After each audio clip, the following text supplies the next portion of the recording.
Bueno, seguimos revisando las reacciones generadas por la presunta incidencia del abogado Luis Hermosilla en el nombramiento de al menos 2 jueces, y vamos a tomar contacto para conversar sobre este tema con Alejandro Vera, presidente de la Asociación Nacional de Magistradas y Magistrados del Poder Judicial. Abogado, gracias por el contacto. Muy buenas tardes.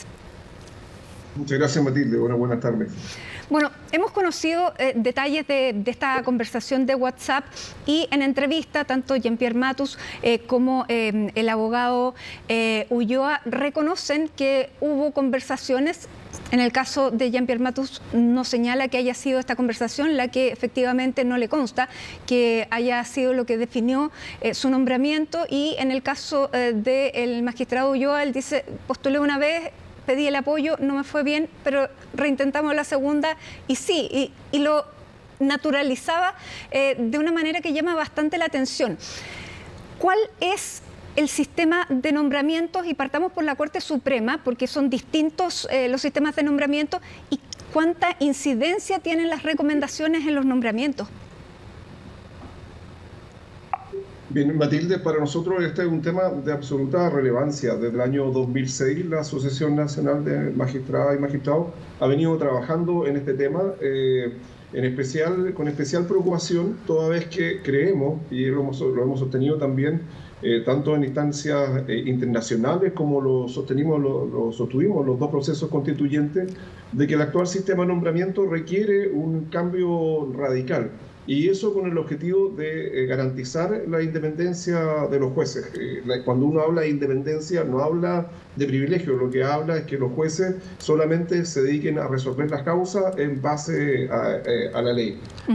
Ahora, a su pregunta, la forma de nombrar a los ministros de la Corte Suprema es lo que se entiende, digamos, es una nominación tripartita de los 3 poderes del Estado. Se hace una quina por la misma Corte Suprema, es el presidente de la República quien nomina a un juez de esta quina, y es el Senado que por su mayoría de 2/3 tiene que elegir en definitiva a este ministro de la Corte Suprema. Ya. Entendemos que puede tener, incluso por la connotación y por el carácter de Supremo, cuando uno habla de Corte Suprema se entiende, digamos, que es la última palabra que hay dentro del país para la toma de una decisión jurisdiccional. Evidentemente puede tener connotaciones mayores, incluso un elemento de carácter de política mayor, y por eso creemos que puede ser necesaria la intervención de estos 3 órganos. Pero de ahí hacia abajo, digamos, porque ya hablo hacia abajo. Pero quedémonos analizando esto, porque claramente acá con la introducción del Senado en este sistema de nombramiento, lo que se termina por asentar es un sistema político, porque que no tiene que ver con los méritos de cada uno de los postulantes, porque se han rechazado nombres como Juan Cristóbal Mera, se ha rechazado el nombre de Jessica González, y ahí hay solamente equilibrios políticos. Sí, efectivamente, lo que uno ve, y no es extraño de ver que incluso estos equilibrios políticos, incluso parece que fuera, si uno lo analiza desde afuera, como 1 a 1. Y eso a nosotros nos preocupa, porque en el fondo cuando en el nombramiento de los jueces se toman elementos distintos a su meritocracia, al tiempo de carrera, a criterios de no discriminación, o a criterios de paridad, a criterios de transparencia, y como le digo, especialmente al mérito, cuando se consideran otros elementos, sin lugar a duda es preocupante, porque en el fondo puede significar de alguna manera un compromiso, digamos, eventual político. No estoy diciendo que eso se genere en forma inmediata, pero existe un peligro de eso. Y nosotros, de alguna manera, hemos seguido algunas recomendaciones tanto de académicos nacionales como de organismos internacionales, como el Consejo de Europa, como el grupo GRECO de anticorrupción también de Europa, donde señalan que es necesario, para que la designación de los jueces se haga, digamos, por un organismo de carácter autónomo, independiente, de carácter constitucional, y que sea particularmente con conformación mayoritaria de juezas y jueces, para evitar, en el fondo, la participación, en el fondo, de alguna manera, la cooptación política partidaria en el nombramiento de un juez. De un juez supremo. Ahora, la otra porosidad está en el nombre de la quina que propone el presidente de la República al Senado, porque ahí sí pueden haber teléfonos, intervenciones, porque entiendo que es una práctica también que cada uno de los nombres que llega al Ministerio de Justicia llega con sus antecedentes, sus hojas de vida, pero también llega con una lista de quienes los recomendaron. Sí, claro. Insistir en esto, y creo que es sumamente importante que a la ciudadanía le quede muy claro, en las constituciones de todos los países europeos, Dinamarca, Portugal, Italia, se consagra que los jueces solo se deben a la ley. De tal manera que hay que sacar este elemento político del nombramiento, digamos, de los jueces. Cuando en la quina se puede elegir a cualquiera de los 5, evidentemente pueden utilizarse elementos como la persona que yo más conozco, la persona que me da más confianza. El que me recomendaron, porque no los conozco.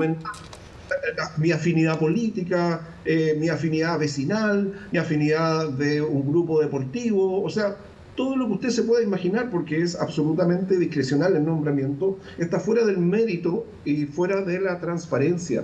Y eso a nosotros nos preocupa. Eso pasa tanto a nivel de nombramiento de ministro de Corte Suprema como del nombramiento de los ministros de Corte de Apelación y de todos los jueces del país.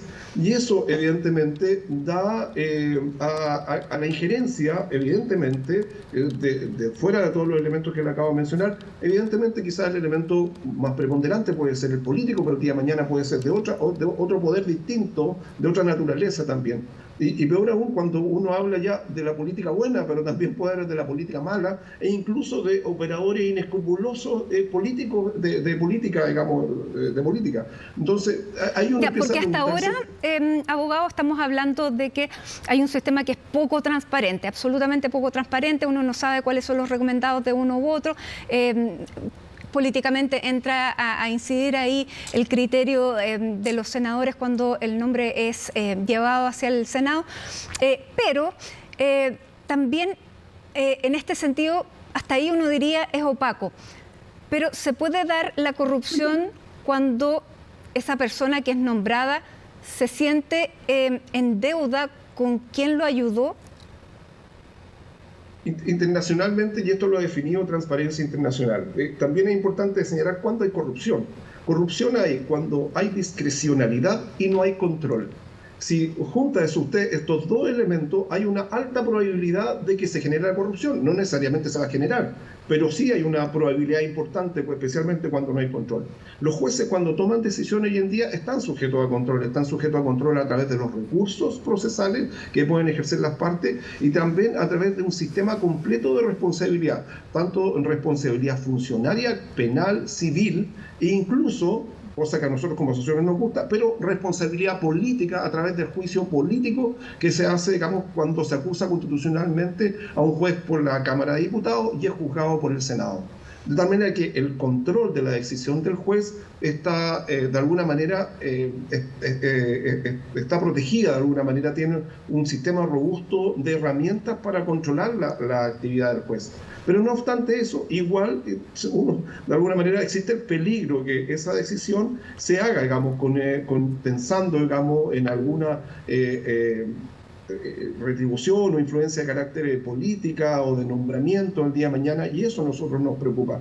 No necesariamente se va a producir, pero lo importante es que no se den las instancias, que no se den las oportunidades. O sea, ahora, abogado, después, porque una cosa son los jueces de la Corte Suprema, pero también tenemos a los ministros de Corte, de las Cortes de Apelaciones, de distintas cortes, y también a los jueces que se llaman de tercera categoría, que usted me dirá quiénes son exactamente.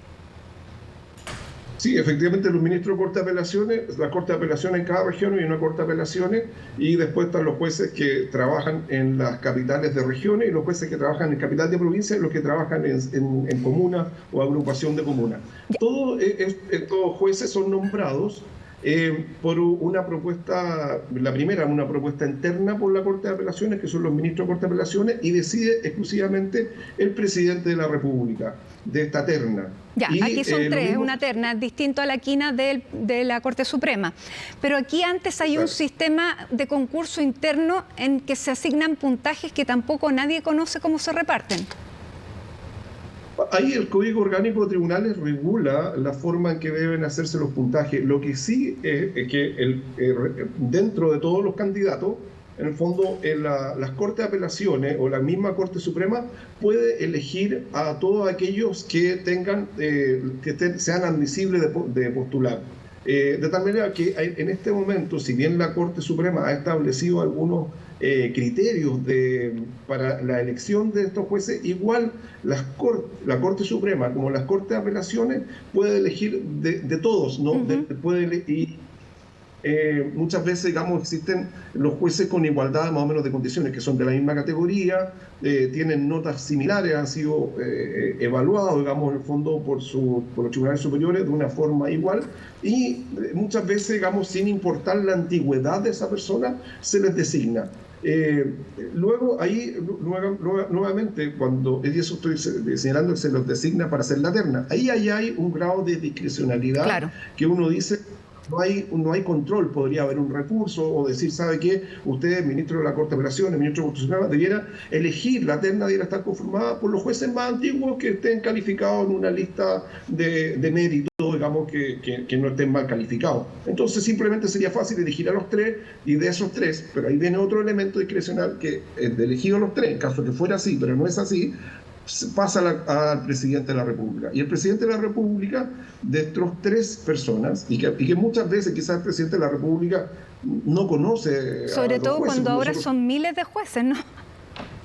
Exacto, entonces muchas veces quien decide va a ser el propio ministro de Justicia, en el fondo, o el subsecretario, quien va en la línea, digamos, de la importancia de la elección del cargo. Ya, y ahí es donde el telefonazo sí tiene más influencia, porque ahí ya no está el Senado.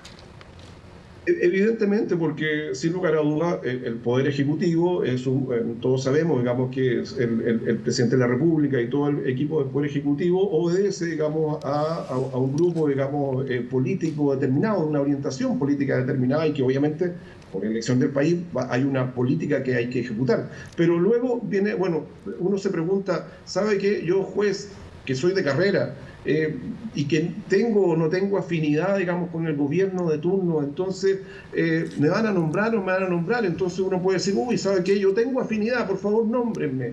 Claro. O uno puede decir, o sea, no tengo afinidad, entonces uno empieza, puede la gente decir, ¿sabe qué?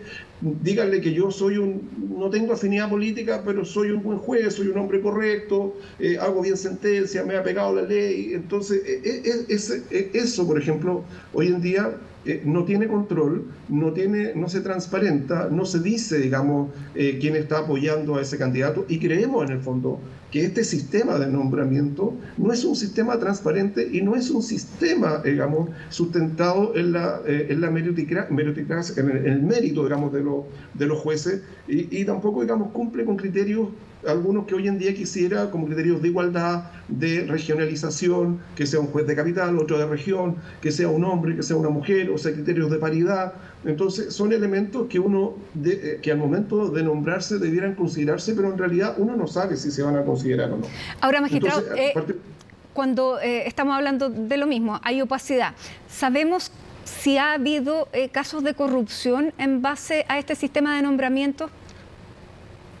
Yo no tengo antecedentes de corrupción, o sea, y efectivamente, si se ha manifestado por algunas personas que han sido ayudadas o cooperadas, claro, uno lo dice, escucha, lo mismo que sucede a cualquier persona. Si usted quiere pertenecer a un medio de comunicación y le dice, ¿sabe qué? Un profesor aquí me va a recomendar, entonces, bueno, no dirá, bueno, eso no constituye ni una ilicitud, ni una ilegalidad, ni tampoco podemos hablar de corrupción.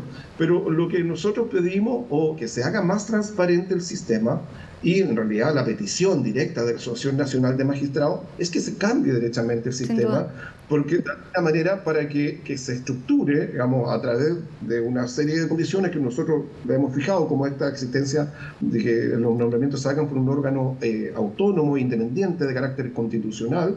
Entonces, para que garantice que el día de mañana los jueces, cuando sean nombrados, cuando resuelvan, e incluso cuando tengan la posibilidad que sean expulsados del Poder Judicial, solo obedezcan a la ley, no obedezcan a compromisos ni políticos, ni menos personales con personas que eventualmente le ayudaron a llegar a ese cargo. Entonces, eso es como nosotros lo vemos como asociación, les digo, desde el año 2006, pasando por una denuncia que hicimos ante la Comisión Interamericana de Derechos Humanos, justamente de la estructura que hoy día tiene el Poder Judicial para cambiarla, porque creemos que esta estructura no garantiza suficientemente la independencia, no garantiza suficientemente que el juez falle directamente conforme a ley, o sea, digamos que garantice completamente. No lo estoy diciendo que los jueces no estén fallando conforme a ley, pero nosotros queremos tener la mayor cantidad de garantías y creemos que existen sistemas mucho mejores que lo que nosotros tenemos hoy en día de sistemas de nombramiento. Y no es extraño lo que le estoy diciendo, esto se discutió en los dos procesos constituyentes, donde justamente decía este órgano donde no hubo diferencia en ninguna de las constituciones, donde se establecía este órgano independiente de carácter autónomo y constitucional. Ya, no va a haber cambio constitucional, al menos por esa vía, magistrado. ¿Qué es lo que queda ahora? Porque el ministro de Justicia planteaba, claro, cada vez que ocurre un hecho, digamos, relevante que impacta a la ciudadanía, se propone hacer el cambio. Lo único bueno que tiene este momento es que pudiera darse esa oportunidad. ¿Cómo lo ve usted? Porque evidentemente hay una pérdida de poder por parte de la clase política y ellos son los que tienen que hacer el cambio. Sí, claro, evidentemente cuando nosotros vimos el término de los dos procesos constitucionales, de alguna manera tuvimos una suerte de sazón, e incluso, se lo digo así coloquialmente y en forma honesta, digamos, nosotros decíamos, pucha, ¿cómo vamos a volver a poner este tema como un tema país? Y la verdad de las cosas es que los hechos, las circunstancias de estas investigaciones, lamentablemente lo que estamos conociendo hoy en día, hacen absolutamente necesario que esto se vuelva a mirar, que se vuelva a revisar y que exista un compromiso del Estado, del gobierno y del Congreso para darle una solución adecuada y en base a estos principios para el nombramiento de los jueces. La necesidad de cambiar la estructura siempre ha estado y va a seguir existiendo, y posiblemente, lamentablemente, si no se cambia, vamos a seguir conociendo casos como los que estamos conociendo ahora. Entonces, y eso, digamos, en el fondo, lo peor que puede existir en el sistema es la pérdida de la confianza en el Estado y la pérdida de confianza en el Poder Judicial. Nosotros tenemos que cuidar, y ese es el llamamiento que se hace por la asociación, es a los miembros del Estado, al Congreso, al Poder Ejecutivo, a que fortalezcamos el Estado de Derecho, y la forma de fortalecerlo es robusteciendo y cambiando el sistema de nombramiento de los jueces en forma adecuada, por supuesto, porque no lo vamos a cambiar para peor, que es posible, claro, también. Ahora, magistrado, evidentemente esto tiene que tener un curso. ¿Cuánto daño le ha hecho a la magistratura el caso de los audios del señor Hermosilla y todo lo que hemos ido conociendo y que probablemente vamos a seguir conociendo? Bueno, en realidad eso es una dimensión que ya más le corresponde, digamos, al mundo que trabaja en la encuesta, digamos, pero... Pero usted, ¿cómo lo vio como presidente de la Asociación de Magistrados, cuando vio estas declaraciones en la prensa que ninguno de los dos negaba que había tenido conversaciones, uno había fructificado, otro más o menos no, pero se transparentaba que el sistema existía así?